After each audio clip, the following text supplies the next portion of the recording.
Hola, buenas a todos y a todas. Vamos a dejar un par de minutos para que vaya entrando la gente y ahora enseguida empezamos.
Hola, buenas tardes a todos y a todas. Bueno, yo soy Álvaro Alcalá y trabajo en la unidad de inteligencia de SEOS Grupo, en la 52, concretamente en el equipo de Threat Intelligence. Buenas, yo soy Joan Soriano y soy el responsable del equipo de Threat Intelligence de S2 Grupo. Pues bien, a ver, en este webinar lo que vamos a hacer es un análisis del informe trimestral de tendencias que sacamos para el último trimestre de 2023 y que también tenía ampliado a tendencias de 2024 que identificamos en su día. Entonces, lo que vamos a ver son estos dos bloques. Como he dicho, primero vamos a entrar a analizar en una serie de aspectos de las tendencias del trimestre 4 y luego pasamos a ver las tendencias de 2024. Bien, nosotros empezamos el informe de tendencias con un contexto geopolítico y durante este último trimestre la verdad es que han pasado bastantes acontecimientos relevantes. Aquí hemos querido poner unos cuantos para ponernos en contexto, pero no, son los más relevantes, como he dicho. Empezando por el conflicto ruso-ucraniano, que este pasado febrero cumplió 2 años, empezó en 2022. En este contexto de conflicto, la Unión Europea, bueno, la Comisión Europea, empezó el proceso de negociaciones para la adhesión de Ucrania en la Unión Europea. Y esto, pues, obviamente, ha incrementado las tensiones entre Ucrania, la Unión Europea y todo el bando del bloque occidental que apoya la causa ucraniana. Luego, por otro lado, tenemos las tensiones entre China y Taiwán, que en el contexto del aniversario del 75 aniversario del gigante asiático, el presidente Xi Jinping aprovechó para recordar que estaba en su estrategia una posible reunificación de Taiwán con China, incrementando las tensiones en esta región del mar meridional de China. Luego, por otro lado, tenemos en la zona de Latinoamérica, surgieron tensiones entre Venezuela y Guyana, porque en diciembre Nicolás Maduro, para consultar a la población, lanzó un referéndum en el que se preguntaba sobre la adhesión de una zona que hay ahora mismo en conflicto, que es la zona del Esequibo. Al final, pese a que se esperaba un estallido de conflicto armado, ambas partes decidieron que la mejor forma era resolverlo por la vía diplomática. Y por último, tenemos el conflicto que estalló entre Israel y Hamás a partir del 7 de octubre, cuando aproximadamente 2.000 efectivos de Hamás lanzaron un ataque contra Israel y que, como consecuencia, el primer ministro de Israel, Benjamin Netanyahu, declaró la guerra a Hamás. Como consecuencia a este conflicto surgieron tanto apoyos como denuncias contra Israel y Hamás por ambas partes, pero una de las cosas que surgió fue que Yemen declaró la guerra a Israel y esto ha tenido como consecuencia un incremento muy alto de las tensiones en el Mar Rojo. Pero hasta tal punto ha sido que la mayoría o la gran parte del tráfico que pasa por esta zona, el tráfico marítimo, se ha tenido que desviar y dar toda la vuelta a África para poder acceder a la región de Asia y Oceanía. Algunos de vosotros igual se pregunta por qué estamos empezando con un contexto geopolítico, y es que existe una relación directa entre la geopolítica y las ciberamenazas.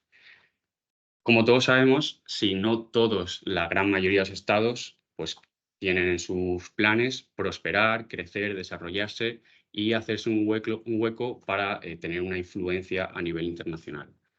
Para esto, los estados lo que hacen es diseñan unas estrategias nacionales en las que definen una serie de objetivos nacionales, ¿no? Los estados cuentan, para hacer valer su poder, con una serie de instrumentos de poder. A nivel teórico se han identificado 7, pero a nosotros, por estar en el ámbito en el que estamos, de la ciberseguridad, nos preocupa o nos aplica especialmente el instrumento de poder de la inteligencia. Este instrumento de poder suele tomar la forma de agencias de inteligencia que pueden estar o bien dentro del sector público, estamos hablando pues, de agencias gubernamentales, que todos conocemos, sobre todo si lo llevamos a Estados Unidos, pues hablamos de la CIA, de la NSA, etcétera, etcétera. Pero también tienen cabida en el sector privado. Lo único es que venden sus servicios a los estados. Pues bien, ¿cómo trabajan estas agencias? Su principal función es, a raíz de los objetivos nacionales definidos por el Estado, se dedican a buscar y atacar objetivos, en este caso víctimas, para la recopilación de información. La intención de estos ciberataques siempre o casi siempre es recopilar información, generar inteligencia y proporcionar a los estados a los que están vinculados esta inteligencia. Lo que se trata es de que las personas responsables de tomar decisiones puedan tomar decisiones informadas. Entonces, con el análisis geopolítico de estas dos cosas, lo que podemos hacer es anticiparnos a ciberataques, sobre todo en el marco de actores estatales o también conocidos como grupos APT. Uno de los ejemplos que más ilustran este comentario que estaba haciendo Álvaro es una investigación que hicimos desde el Lab 52 que fue relacionada en el AUKUS. Vale, el AUKUS es un tratado entre Australia, Reino Unido y Estados Unidos que hablaba de poner submarinos nucleares en el Pacífico. A la hora de reiniciar ese tratado y darle un mayor empuje, vimos que se avecinaba con un mayor grado de tensión en las amenazas, ¿no? En aquellos países que se podían ver directamente afectados. En este sentido, vimos unos cuantos y uno de los países que evidentemente se sentía más afectado era China. En este momento, después de China, ¿no? Encontramos qué agencias pueden trabajar y qué grupos APT están asociados a China. En este caso vimos que el que estaba asociado con mayor grado de relevancia a este conflicto era Mustang Panda. Entonces, en este sentido, mandamos una nota comentando que podía haber una campaña de Mustang Panda contra objetivos aliados en torno a este tratado. Siguiendo esta investigación, esto fue en marzo del año pasado, en mayo del año pasado, vimos que evidentemente se materializó esta campaña. Vimos un señuelo que estaba suplantando a un senador australiano y que era una campaña de Mustang Panda con el objetivo de afectar y obtener información y entonces encontramos, ¿no?, que era directamente relacionado con este evento, con lo cual, evidentemente, se ve una relación y una vinculación entre esta anticipación que podemos hacer a través de la geopolítica para anticipar ciberataques. Siguiendo la línea de los actores estatales, desde el LA 52 lo que hacemos es monitorizar su actividad y analizar los incidentes registrados, ¿no? Lo que estáis viendo ahora en esta pantalla es un top 10, por así decirlo, de los grupos APT o actores estatales más activos durante el último trimestre del año 2023. Estos datos, el análisis lo que nos revela es que hay una gran participación o actividad por parte de grupos que están bien o vinculados a Corea del Norte o a Rusia. y el análisis de estos grupos nos reveló una serie de tendencias. Por la parte de los grupos vinculados a Rusia, lo que observamos es que centran sus esfuerzos en llevar a cabo campañas de ciberespionaje, sobre todo con la intención de recopilar información y generar inteligencia, como estábamos comentando antes, pero en el contexto del conflicto ruso-ucraniano. Es decir, el objetivo de estas campañas era atacar tanto a objetivos en Ucrania como en países que están activamente ayudando a Ucrania en la causa ucraniana, ya sea con ayuda armamentística, ayuda humanitaria, etcétera, etcétera. Y recopilar toda esta información para proporcionársela al Estado ruso y que así ellos puedan obtener una ventaja en este conflicto armado. Por la parte de los grupos que están vinculados a Corea del Norte, vemos un comportamiento similar, pero además hay un comportamiento extra que también es relevante.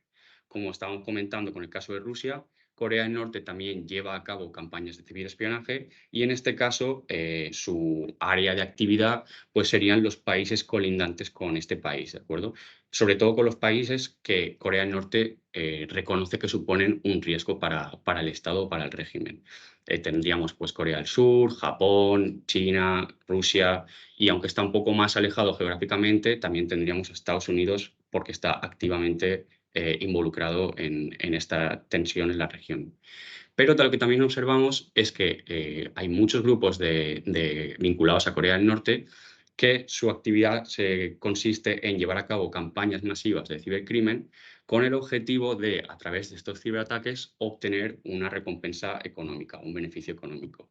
De esta forma, con el dinero recaudado en los ciberataques, se lo proporcionan al Estado para financiar el régimen. Normalmente el dinero, el dinero lo que van obteniendo, lo utilizan para desarrollar y para comprar material armamentístico. De Rusia vemos aquí en este top 10 grupos como Gamaredon, APT-28 y APT-29, que son grupos muy conocidos. Y en cuanto a Corea del Norte, vemos el clúster de Lazarus, también muy conocido, Kimsuki, APT-37 y Kony.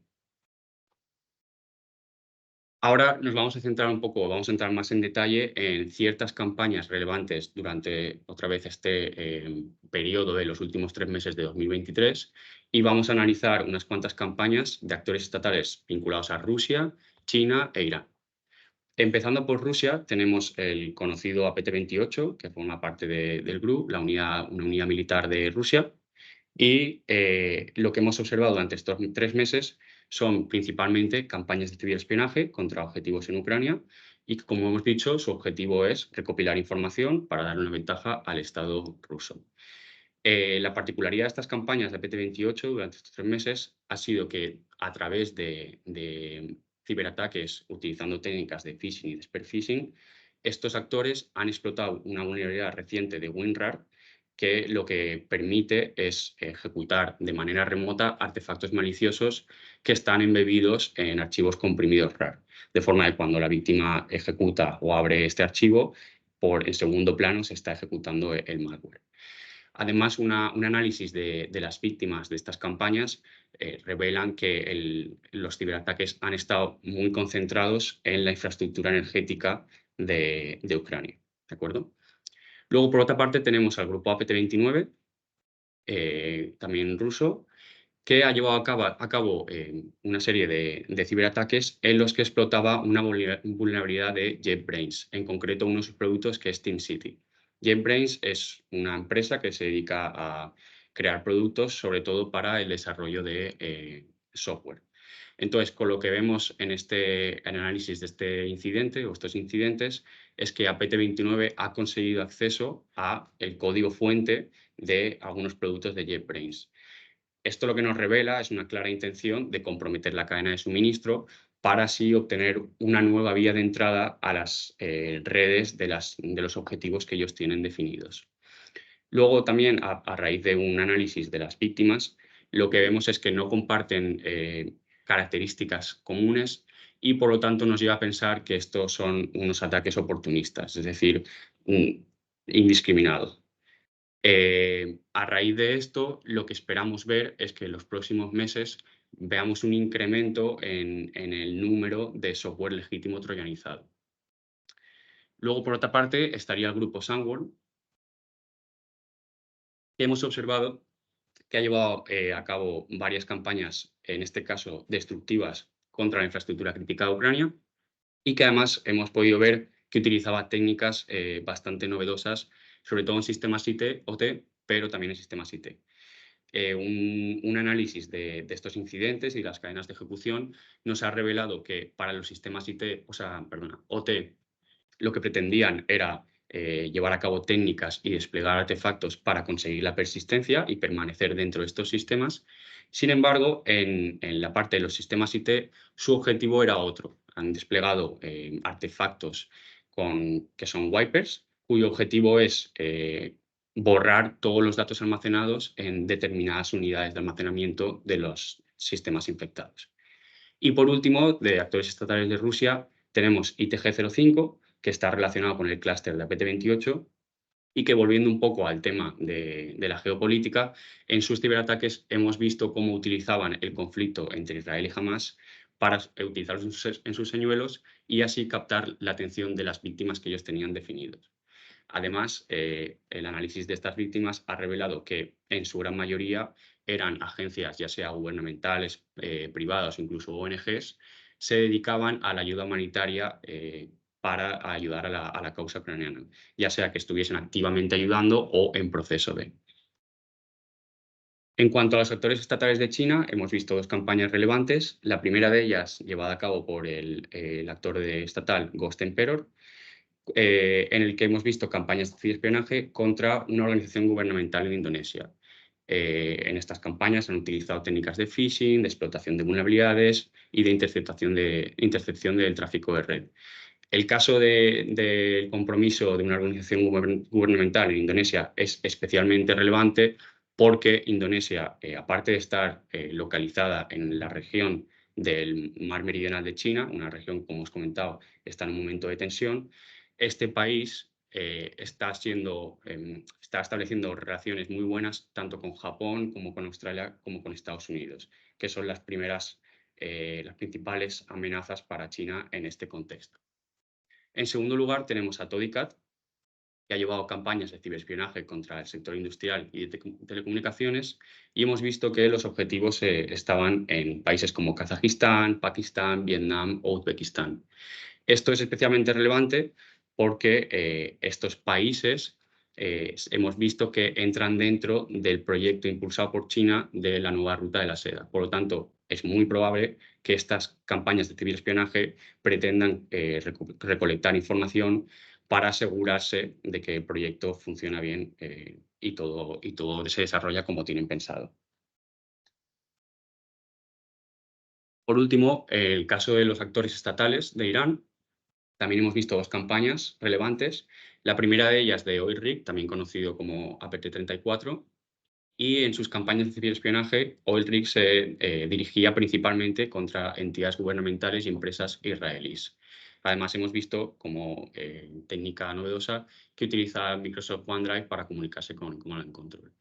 Yellow Leader, por otra parte, ha llevado a cabo ciberataques contra el sector marítimo y logístico en la región de Oriente Medio.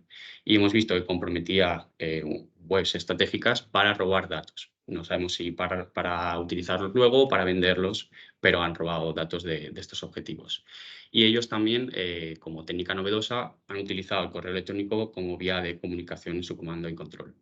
Es especialmente relevante ver la región en la que se está centrando Irán, principalmente por las tensiones que existen, pero luego también por el estallido del conflicto entre Israel y Hamas, donde Irán ha tomado una posición más pro-Palestina y pro-Hamas en contra de Israel. El análisis de los incidentes registrados nos hemos querido enfocar en varios aspectos fundamentales para obtener una imagen más grande y que nos permita ver cuáles son las tendencias. Empezando por el tema de los sectores, aquí de nuevo veis una gráfica que representa el top 10 de sectores más afectados o comprometidos por ciberataques, y lo que podemos ver es que en su mayoría se trata de sectores estratégicos. Tenemos por una parte empresas de IT, tenemos agencias gubernamentales, el sector de la defensa, transporte, telecomunicaciones, energía, etcétera, etcétera. Pero para ir un paso más allá y saber exactamente cuál es la intención detrás de estos ataques, lo que hemos hecho ha sido una investigación sobre la motivación detrás de estos. Nosotros lo hemos dividido en 3 categorías. En primer lugar, el ciberespionaje, luego cibercrimen y hacktivismo. Como hemos estado comentando, la motivación detrás del ciberespionaje es recopilar información y generar inteligencia. En cambio, en el cibercrimen, el foco está en atacar a objetivos para así obtener un beneficio económico. Y por otra parte, el hacktivismo, que pese a que no es algo nuevo de estos últimos años, sí que ha tomado especial relevancia cuando surgió el conflicto entre Rusia y Ucrania y aparecieron decenas de grupos que apoyaban tanto a un bando como a otro.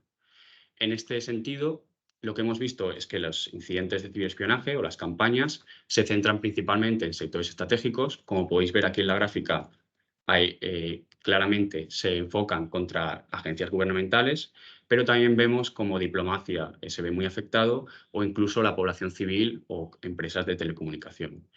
Por otra parte, el cibercrimen es un poco más a grandes rasgos en el tejido empresarial, es decir, no tienen necesariamente un objetivo en concreto y atacan a empresas de todos los sectores. Y por último, el hacktivismo, que a primera vista también se centra en sectores estratégicos. El objetivo, como hemos comentado, es distinto, no es recopilar información. En el caso del hacktivismo, lo que pretenden es causar un daño reputacional y por este motivo están atacando constantemente a gobiernos y a otros tipos de empresas de telecomunicación, energía, para causar un impacto real que se pueda transmitir a la población y así causar descontento. Si ponemos el foco en España y Latinoamérica, vemos que por volumen, por volumetría, la mayoría de los ataques que reciben estas dos regiones son de cibercrimen, aunque no exclusivamente, por supuesto. Y por último, hacemos un análisis del tipo de malware que se utiliza en todos los incidentes que hemos ido registrando a lo largo del último cuatrimestre. Lo que vemos sobre todo es que se usa casi por general el malware genérico, ¿vale? O sea, lo que hemos dicho, la volumetría del cibercrimen es mucho mayor que la de ciberespionaje y por lo tanto es normal que en el top 10 del malware utilizado lo que veamos sea malware genérico. Volviendo el foco a la región de España y Latinoamérica, como hemos dicho, la volumetría indica que somos víctimas sobre todo de cibercrimen y por tanto lo que más nos afecta es el malware genérico. Pero hay otro dato que revela esta gráfica y es el modelo de negocio de Access as a Service, que nos estamos dando cuenta cada vez más de que es una amenaza comparable al ransomware as a Service que todos tenemos ya más presente, sobre todo a raíz de la pandemia. En este caso, los grupos que se dedican al Access as a Service lo que intentan o lo que pretenden es infiltrarse en las redes de sus objetivos y con artefactos maliciosos robar credenciales o información valiosa que luego puedan o vender a terceros o utilizar ellos en otras campañas. Por eso mismo, en esta gráfica de top 10 estamos viendo bastantes artefactos conocidos como stealers, es decir, malware para el robo, como puede ser Redline Stealer o Luma Stealer, entre otros. En cuanto al análisis de la infraestructura, bueno, Joan, que fue responsable de threat hunting.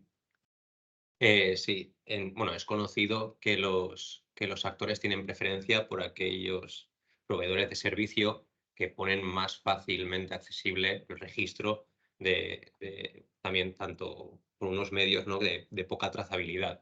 En este sentido, son conocidos estos proveedores, por ejemplo, Aschupa, OVH o Hetzner, ¿no?, Digital User incluso, de ser recurrentemente utilizados y bueno, son los sospechosos habituales que vamos viendo trimestre tras trimestre. En este caso sí que llama la atención especialmente el proveedor OneCom, que bueno, al final cuando hacemos este análisis de infraestructura también comparamos y es verdad que cada actor tiene preferencia y tiene esas metodologías desarrolladas. Eso es muy interesante porque se pueden desarrollar métodos de detección basados en rangos de IP. Es decir, esos rangos de IP que están asociados a un tipo de proveedor y que ese proveedor sabemos que tienen ese tipo de políticas más accesibles para los atacantes. Con lo cual, este es un método muy interesante para poner énfasis y para proporcionar también inteligencia a la hora de facilitar las detecciones de este tipo de campañas. A continuación, en el LA52, nosotros llevamos un registro y una monitorización de la actividad de los grupos activistas, como hemos visto antes, pero en este caso nos queríamos centrar más en desgranar su actividad. Lo que hemos visto, como hemos comentado, es que los grupos más activos están relacionados con el conflicto ruso-ucraniano. Pese a que hemos visto una reducción de su actividad en el último trimestre, siguen siendo los grupos más activos en este aspecto. Por eso mismo, no es sorpresa que los países más afectados, en este caso los tres más afectados, hayan sido Polonia, Lituania y Suecia, y esto se debe principalmente a su involucración en el conflicto, ¿no? Tanto Polonia como Lituania, bueno, y Suecia también, han demostrado un gran apoyo a la causa ucraniana, pero sobre todo Polonia y Lituania, que se están centrando en desarrollar sus propias capacidades defensivas ante un posible ataque o invasión de Rusia a sus territorios. Y Suecia, por otra parte, en este caso se debe principalmente a el hecho de que estaba en proceso de acceder a la OTAN, que ahora mismo haya entrado. Pero durante este periodo aún habían desacuerdos y estaba todavía en proceso de entrar. Además, como hemos comentado, con el estallido del conflicto entre Israel y Hamas, han surgido decenas de grupos activistas, tanto a un bando como a otro, y el objetivo pues, es el mismo: defender los intereses de los estados a los que apoyan y atacar a los objetivos del bando contrario. Principalmente lo que vemos aquí también es una focalización en sectores estratégicos, como hemos comentado antes, y en este caso pues vemos sobre todo afectación a agencias gubernamentales, compañías energéticas, de telecomunicaciones, de Internet, y de nuevo esto es debido a que lo que buscan es causar tanto un daño reputacional como además una traducción o una afectación directa a la población del país al que están atacando. Cabe destacar que España es el cuarto país más atacado durante este periodo, el último trimestre de 2023, y esto se debe sobre todo a la verbalización que ha tenido el Estado español con la causa ucraniana, ¿no? Mostrando apoyo tanto en materia de ayuda armamentística como ayuda humanitaria. En el Lab 52 también llevamos a cabo una monitorización de la Deep Web, para ser más concretos, de la actividad maliciosa de la Deep Web, y estamos dentro de foros y de chats de diferentes plataformas para llevar a cabo esta monitorización. El interés, sobre todo, es detectar compromisos y venta de información confidencial que pueda tener una afectación directa con nuestros clientes o con el Estado español. Aquí os hemos puesto tres casos que nos han parecido más relevantes. El primero de ellos es un compromiso que sufrió el Consejo de Seguridad de la ONU y que resultó en la venta de una base de datos de más de 180 millones de personas. Los datos eran diversos, pero como podemos ver, el impacto es muy grande. Por otra parte, tenemos el compromiso de una compañía europea de ciberseguridad en el que los atacantes vendían supuestamente acceso a más de 30 dominios y subdominios de esta empresa. Y por último, tenemos una venta de una base de datos del grupo Delta Voice, que ya es relativamente conocido, en el que vendían información personal de los ciudadanos españoles, supuestamente de 31 millones de ciudadanos españoles, y se vendía pues, información como número de teléfono, nombre, apellidos, pasaporte, DNI, etcétera, etcétera. Así como podemos ver, la monitorización en la Deep Web es algo que tiene su valor y nos permite identificar amenazas y compromisos que se han llevado a cabo. En cuanto al ransomware, hemos llevado a cabo un análisis, sobre todo centrándonos en la actividad de los distintos grupos que hay, y como podéis ver directamente en la gráfica, Lockbit es el que más destaca. En este caso, en los últimos 3 meses de 2023, Lockbit fue responsable del 25% de los ataques, muy por encima del resto de los grupos, pero también vemos otros grupos que destacan, como son Alpha Black Cat, que fue responsable del 10%, o incluso Play Ransomware o NoEscape, que también están presentes en el panorama del ransomware. Queremos destacar que en estos 3 meses hubo una operación internacional muy agresiva, muy fuerte, contra el grupo Alpha Black Cat, en el que consiguieron tumbar su infraestructura y, por tanto, poner finalización a su actividad, por lo menos momentáneamente. Cuando nosotros hicimos este informe, la tendencia que identificamos es que otros grupos, probablemente Lockbit, iba a intentar contratar a los desarrolladores y programadores del grupo Alpha para llevárselos así a su negocio y aumentar aún más su nivel de actividad. Como veremos luego, esto no ha sido exactamente así, pero por una serie de razones.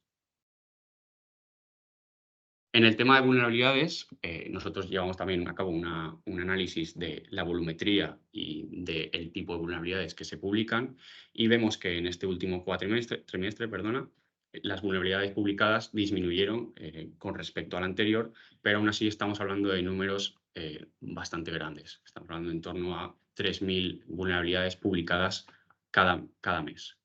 De estas vulnerabilidades publicadas, las vulnerabilidades críticas que se publicaron también son unos números preocupantemente altos, que de nuevo, obviamente, bajaron con respecto al anterior trimestre, pero siguen estando en torno a los 400. Sobre todo lo que nos preocupa es que las vulnerabilidades publicadas suelen ser de productos ampliamente utilizados. Estamos hablando de productos que utilizamos todos en nuestro día a día, ya sea Google, Microsoft, Intel, Apple, y sobre todo la criticidad de estas vulnerabilidades que aparecen y las ventanas que abre a los grupos cibercriminales o a los actores estatales para penetrar nuestras defensas e infiltrarse en nuestras redes y sistemas. Sí, además de la criticidad, ¿no? Es el alcance que tiene la propia vulnerabilidad y cuál grado de afectación que puede tener el porcentaje de organizaciones que evidentemente consumen y que son estos productos. Exacto. Por poner unos ejemplos de las vulnerabilidades más críticas, ya sea por alcance o impacto de estos últimos 3 meses del año, nosotros hemos destacado 5. Tenemos una de WebP, que en un primer momento se pensaba que solo afectaba a navegadores Chrome, pero luego se vio que el alcance era mucho mayor. Estamos hablando de Firefox, Safari, Edge y muchos más. Y además, la propia compañía avisó de que habían encontrado un exploit de día cero que precisamente explotaba esta vulnerabilidad, pero para iPhone. Por otro lado, tenemos una vulnerabilidad de Apache Struts 2, que consiste en una vulnerabilidad de ejecución remota de código. Y no solo por su impacto y por su alcance, también preocupa el hecho de que se hicieron públicas pruebas de concepto. Esto, el problema que surge es que se está haciendo accesible a gente que igual no tiene esos conocimientos técnicos, pero como tienen una prueba de concepto, es decir, una guía, simplemente la siguen y consiguen explotar estas vulnerabilidades. Citrix también publicó una vulnerabilidad de Netscaler ADC y Gateway en la que se conseguía, mediante su explotación, eludir los requisitos del múltiple factor de autenticación. Además, Citrix avisó de que esta vulnerabilidad estaba siendo explotada actualmente. Por otra parte, Fortinet también publicó una vulnerabilidad sobre su producto de FortiSIEM, que también era una ejecución remota de código y en este caso era mediante peticiones a la API. Y por último tenemos una vulnerabilidad de BigIP, de F5, que de nuevo es una ejecución remota de código y que también avisaron de que estaba siendo explotada actualmente.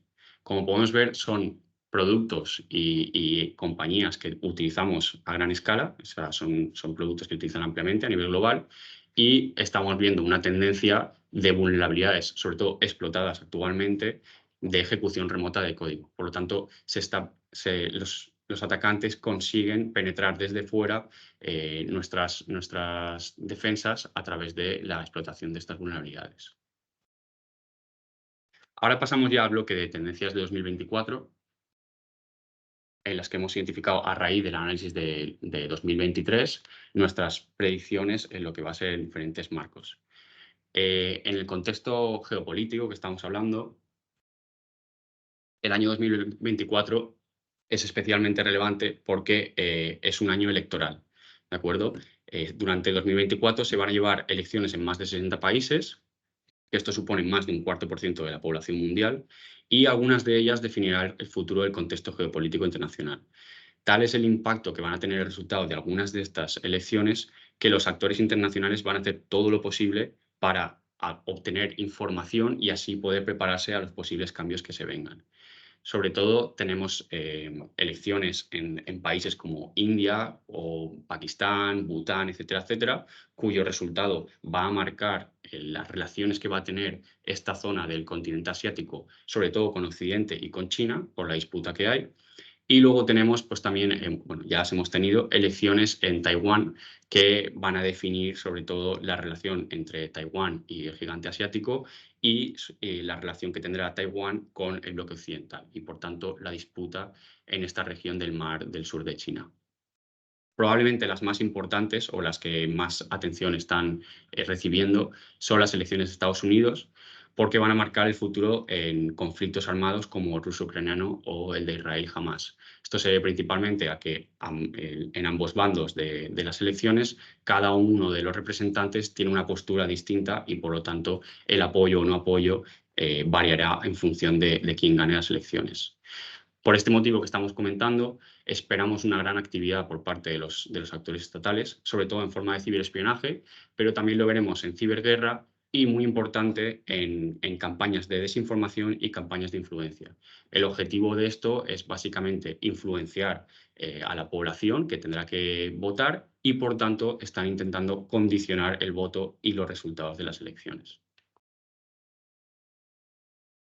Por la parte de los ataques a la infraestructura crítica, sabemos que no es algo novedoso. Los cibercriminales y actores estatales llevan haciéndolo durante muchos años, y esto se debe principalmente a que cuanto más crítico es el activo que estás atacando, más altas son las probabilidades de obtener una recompensa económica, ¿no? Sin embargo, el último trimestre de 2023 salió a la luz una campaña que nos puso a todos un poco los pelos de punta. En este caso se trata de Bull Typhoon, que es un grupo estatal vinculado a China, y en sus ciberataques se dirigía contra la infraestructura crítica de Estados Unidos. Cabe destacar que no solo estaba atacando a compañías o agencias de alto nivel, de grandes capacidades, sino que además se centraba en compañías más pequeñas, pero que jugaban un papel clave a la hora de mantener activos estos servicios o estas infraestructuras críticas. Y hemos visto que estas víctimas se encontraban en sectores como las telecomunicaciones, la energía, el transporte, pero también en infraestructura muy crítica como es el sistema de agua y el tratamiento de aguas residuales. Probablemente lo más preocupante de esta campaña es que el análisis reveló que no se trata de una operación de ciberespionaje. Es decir, los actores vinculados a China no están intentando recopilar información sobre la infraestructura crítica de Estados Unidos, sino que su objetivo es posicionarse dentro de esta infraestructura crítica para llevar ataques disruptivos o destructivos en caso de que China y Estados Unidos, sus relaciones, incremente la tensión o incluso llegue hasta en un conflicto, ya sea en la región de Taiwán o en ese mismo marco del mar del sur de China. Bien, históricamente en la guerra ha habido, en el concepto de la guerra y el estudio de la guerra, han habido varias cuestiones que han sido objeto de estudio y de disertación, ¿no? Entre ellas está la capacidad de comunicación entre las tropas, también está el tema de la movilidad. Ambas cuestiones, con el tema de la evolución tecnológica que han habido en los últimos 20, 30 años, han dado un gran salto. Estamos hablando de la capacidad de los drones, estamos hablando de la capacidad de Starlink, es decir, todo está interconectado y esto ha hecho que evidentemente la guerra pase a ser una guerra multidominio. Es decir, esas capacidades que eran las guerras convencionales, donde estamos con la potencia de fuego, se están combinando con las capacidades cibernéticas, con capacidades de que alguien a miles de kilómetros está pudiendo realizar un impacto en una infraestructura crítica. Entonces, es hora, ¿no? Es un momento donde tenemos que tener sobre la mesa el estudio de ambos mundos. No pueden ir cada uno por separado porque estamos viendo que cada vez más los actores están incorporándolo en sus métodos y ya pasa a ser todo una misma perspectiva. Así igual, también estamos viendo cómo hay una gran incorporación, especialmente en la parte en el conflicto ruso-ucraniano, de cómo se está implementando tecnología civil dentro del ámbito militar, es decir, tecnología para ayudar a la gente, para ayudar a Ucrania. O sea, están habiendo un gran número, por ejemplo, aplicaciones para móvil que están sirviendo directamente para coordinar a la gente o saber que va a venir un misil. Es decir, estamos viendo el uso de cualquier tipo de tecnología, por sencilla que parezca, ahí en el ámbito militar. Y por supuesto, en el ámbito también que estaba comentando que Álvaro anteriormente, capacidad de desinformación que viene especialmente este año, tenemos el uso de Telegram, que está ampliando mucho a la hora de compartir información, imágenes, vídeos, en este caso enfocado a la guerra, la geolocalización del enemigo, pero sí que es verdad que también para esa desinformación, ¿no? Se está utilizando como un canal, como uno de los grandes canales para esa condición de lo que es la persona final. En cuanto a las tendencias que hemos identificado para 2024, en cuanto a vulnerabilidades, hemos visto que los actores estatales están dedicando muchísimos recursos a la investigación y a la búsqueda proactiva de nuevas vulnerabilidades. Y lo más impactante es que hemos visto esta metodología replicada por grupos cibercriminales y de ransomware. Obviamente, el objetivo de esta réplica es mejorar sus capacidades cibernéticas, aumentando así sus posibilidades de compromiso de sus víctimas y, por lo tanto, rentabilizando su modelo de negocio. Lo que estamos viendo sobre todo es que estos esfuerzos se están centrando en, como hemos dicho, encontrar vulnerabilidades de día cero o de este tipo en tecnología ampliamente utilizada. Estamos hablando de Citrix, Fortinet, Microsoft. Lo que estábamos viendo antes, esperamos que continúe a lo largo de 2024. Sin embargo, estamos viendo también una focalización concreta en la explotación de vulnerabilidades en elementos perimetrales. Lo que se pretende es buscar vulnerabilidades en aquellos dispositivos que están expuestos a Internet y así poder acceder directamente a las redes de sus víctimas. Otra cosa que estamos viendo es que no solo se centran en tecnología ampliamente utilizada, sino que cada vez más buscan encontrar vulnerabilidades en la cadena de suministro. Es decir, se enfocan en productos que igual no son tan conocidos, pero que sí que son muy utilizados por las empresas y en la industria y este tipo de sectores, y por lo tanto comprometer directamente en la cadena de suministro para encontrar una nueva vía de acceso a estas organizaciones. Sí, cada vez las grandes organizaciones cada vez están más protegidas, están más concienciadas en el ámbito de la ciberseguridad y normalmente son esos puntos de la cadena de suministro donde pueden ser más vulnerables. Sí que hay que prestar atención a esta vía de entrada. Y luego tenemos en el apartado de ransomware, por supuesto, el ransomware sigue representando una de las mayores amenazas para las organizaciones, aunque como hemos visto antes, no es exclusivamente la amenaza para este tipo de sectores. También tenemos lo del Access as a Service, pero estamos viendo que aparecen continuamente nuevos grupos de ransomware as a service. Esto se debe principalmente por dos cosas, que es la primera, se ha demostrado que es un modelo de negocio rentable, es decir, los grupos que vemos que tienen mucha actividad, como pueda ser Lockbit o como hemos dicho, Alpha o Play, están consiguiendo sacar muchos beneficios con estos ciberataques. Y por lo tanto, cada vez hay más grupos, gente, que pretende replicar este modelo de negocio.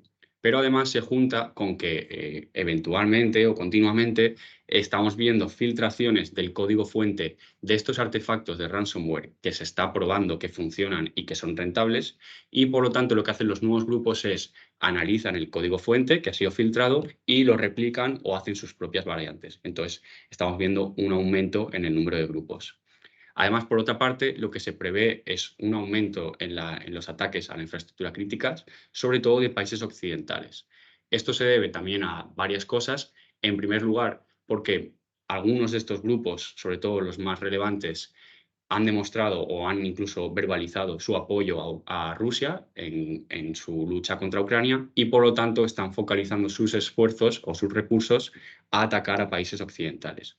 No obstante, también estamos viendo que los grupos de ransomware están respondiendo a las operaciones internacionales que pretenden finalizar su actividad y están respondiendo ante estas operaciones anunciando que va a haber repercusiones en forma de ciberataques y compromisos a la infraestructura crítica, un poco para meter miedo también a los países e intentar disminuir este número de operaciones. Por último, lo que comentábamos antes en el análisis de 2023, que habíamos visto una operación contra Alfa y que nosotros habíamos identificado un posible aumento de la actividad de Lockbit, porque, como habíamos dicho, va a intentar traerse estos operadores o desarrolladores que ya no tienen trabajo. Sin embargo, lo que hemos visto es que su actividad no ha sido la que esperábamos y esto se debe en parte a la operación Cronos que surgió hace un par de semanas, que es una operación multinacional, internacional, que estaba liderada por Reino Unido y otros 10 países y en la que consiguieron desmantelar gran parte de la estructura de Lockbit. Sin embargo, una cosa que también nos preocupa mucho es que hemos visto la resiliencia de estos grupos. En cuestión de días, Lockbit ha sido capaz de volver a salir y volver a reanudar su actividad siguiendo con sus compromisos habituales. Y por último, queremos hablar pues, de la inteligencia artificial, porque es un tema que está ahora en boca de todos, obviamente. Y lo que queríamos decir es que con el surgimiento, sobre todo de ChatGPT, hace ya cosa de un año y medio, lo que se ha demostrado es que la fácil accesibilidad a esta tecnología ha cambiado la forma que tenemos de entender la inteligencia artificial. Y esto lo vemos porque la población ya es capaz de imaginarse, y no solo imaginarse, sino implementar este tipo de tecnología a todos los niveles de nuestra vida, incluso a todos los niveles de la actividad empresarial e industrial. Por supuesto, como cualquier tecnología disruptiva, la inteligencia artificial presenta oportunidades y desafíos, y en el bando de las oportunidades hemos visto que las empresas de ciberseguridad están cada vez más integrando la inteligencia artificial en sus herramientas de detección de amenazas para agilizar el proceso y automatizarlo.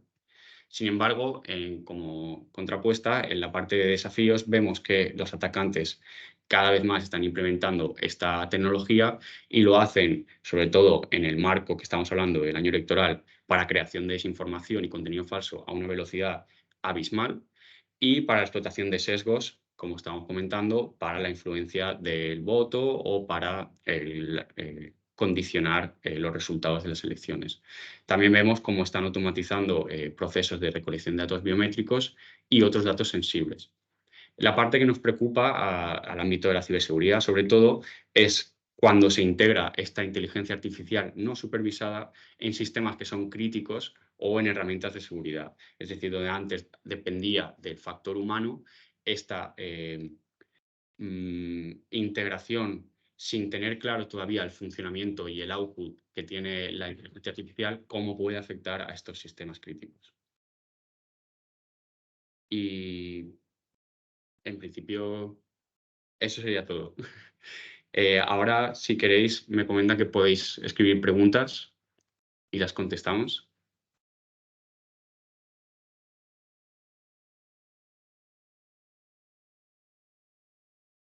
Vale. Nos preguntan que a qué se debe el aumento de explotaciones de vulnerabilidades en elementos perimetrales. Bueno, esto es algo que vimos sobre todo cuando empezó la pandemia y se debe principalmente a que, por supuesto, a todos los niveles, tuvimos que adaptarnos muy rápidamente, y esto se hizo en la mayoría de los casos en un aumento de despliegue de elementos perimetrales para conseguir que la gente que estaba confinada y por tanto no podía desplazarse a sus lugares de trabajo, pues pudiesen trabajar en remoto. Por supuesto, el despliegue de este tipo de dispositivos que están expuestos a Internet lo que hace es crear una ventana de acceso a los atacantes. Por esto que estábamos comentando antes, es este motivo por el que están cada vez más buscando vulnerabilidades en este tipo de tecnología, porque les permite entrar desde fuera.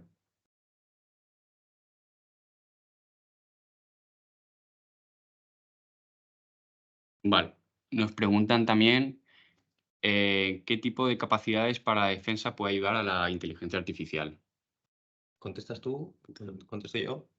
Vale, bueno, la inteligencia artificial ha aportado un gran abanico, ¿no?, de posibilidades a la hora de desarrollo de capacidades defensivas. En primer lugar, una de las más interesantes es a la hora de facilitar el trabajo a la hora de generación, por ejemplo, de casos de uso. Es decir, ahora, cuando tienes la idea, tienes que picarte la regla. Si tenemos un motor que nos genera automáticamente la regla o que le podemos pasar directamente un patrón o una técnica así descrita y es capaz de generarte el caso de uso, pues digamos que agiliza mucho la tarea del analista. Tenemos, por ejemplo, la generación de tráfico para entrenar sistemas o generar normalidades, ¿no? Esa parte es muy interesante para también entrenar nuestros sistemas de defensa y probar cómo funcionan a nivel de falsos positivos nuestras reglas. Por supuesto, otro de los puntos es la detección de anomalías, porque sabemos que la detección de anomalías no es lo mismo medir la temperatura y la normalidad de una temperatura en mayo que en octubre. ¿Cuál es la normalidad? Pues ese entrenamiento constante que nos puede proporcionar la inteligencia artificial para a la hora de encontrar anomalías es muy interesante.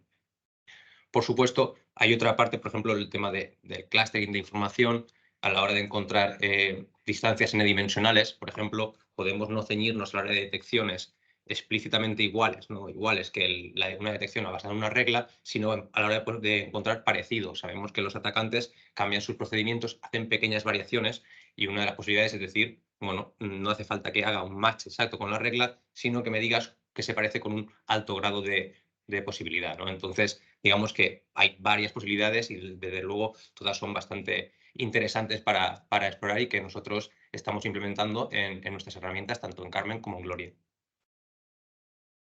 ¿Tenemos más preguntas? ¿Hay más preguntas? Perfecto. Pues muchísimas gracias a todos y a todas por asistir al webinar y ha sido un placer repasar el informe de tendencias.